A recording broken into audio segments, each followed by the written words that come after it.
side, as we have been reporting, Oscar-winning actor Marlon Brando has died. He actually died last night at a Los Angeles hospital, age of 80. His lawyer has confirmed all this, but is not disclosing the cause, although he did say to us a short while ago that his weight was certainly an issue and that his health had started to ebb away, specifically in the past few months. He is citing that Brando had always been a private man, so he didn't really want to go into many more details. We have Adam Housley live in Los Angeles outside the Brando home. Adam? That's right, Linda. We're outside the Brando home on Mulholland Drive. Now, we do have a statement in part also from that same attorney you're talking about, David Seeley. He says that one he gave to the public earlier today that Mr. Brando and his family are very private. His family is gathering from all over the world and will be making arrangements following his last will and testament. Seeley says that those arrangements would be private.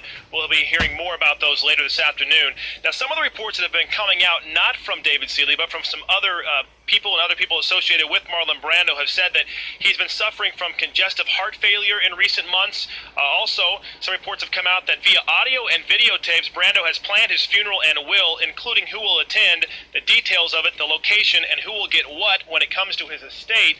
Also, some of those details will be released later today. We actually have someone going in right now at the compound behind me. If we can come back here live, one of the cars that's come in, one of the first cars that have come in since the Brando announcement of his death earlier today. This is the third car that's come in here. There's only 3 homes down this lane, Brando's being one, the former home of Jack Nicholson being another. This man is not speaking to us at this moment, Linda, but he is, again, one of 3 cars that have gone in. Only 2 have come out since the announcement this morning that Brando had died, and last night, of course, he was transferred from here. As we look at this scene also, his last movie was The Score in 2001. Of course, he's known for other movies like Streetcar Named Desire, Mutiny on the Bounty, The Godfather, but The Score was his last theatrical film. He co-starred with Robert De Niro, and he also co-starred with Edward Norton. Norton had a chance to talk to us, about Marlon Brando a few years back, and here's what he said.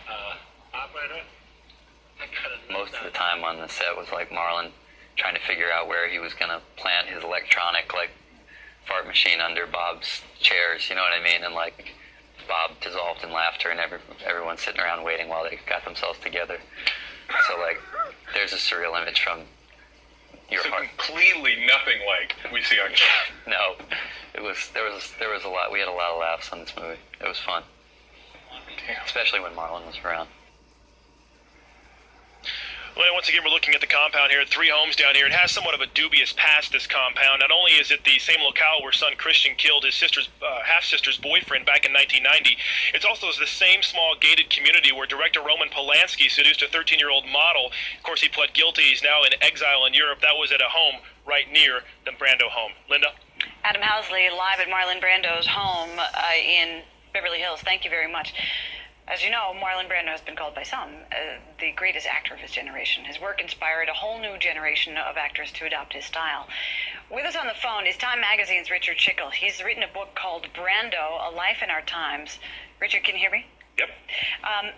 Just, if you don't mind, just tell us some stories of things that you found remarkable about Marlon Brando, since you had more time to study than most of us. Well, I think he was possibly the great actor of the century, or potentially so.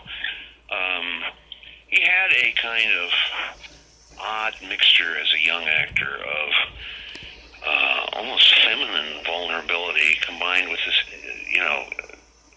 mobilization of fast masculine anger, and he was a surprising actor. Somebody mentioned on your show that he was kind of a method actor. I never thought he was. I thought he was an actor who was an acute observer of human behavior, and not necessarily his own. And he's not a guy who particularly loved delving deep into his past for his roles. He was a man who liked to observe the passing human parade. I mean, as a young guy, he liked to hang out in phone booths on Broadway and watch the people. He really watch did? their behavior. And then he would use that. It would occur to him as he was working on a role.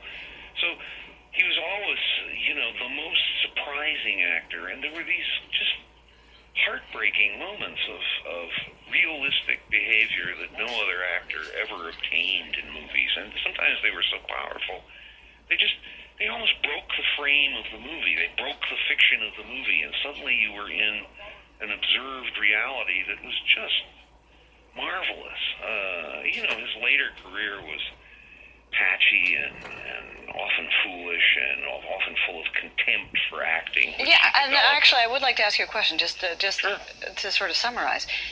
What took him from being this incredibly promising, brilliant, instinctively genius actor to, somebody whose life went off the rails? Well, he began to think that acting was not something grown-ups should do. He wanted to be a serious political and figure, a person who did good in the world, and he didn't think acting was doing good in the world. I mean, I, of course, disagree with him. If you hold a mirror up to life and people see themselves in that mirror, in that performance, it does do good, but he was not persuaded of that. Richard Chickle of Time Magazine, thank you so much for talking You to bet. us. We appreciate it.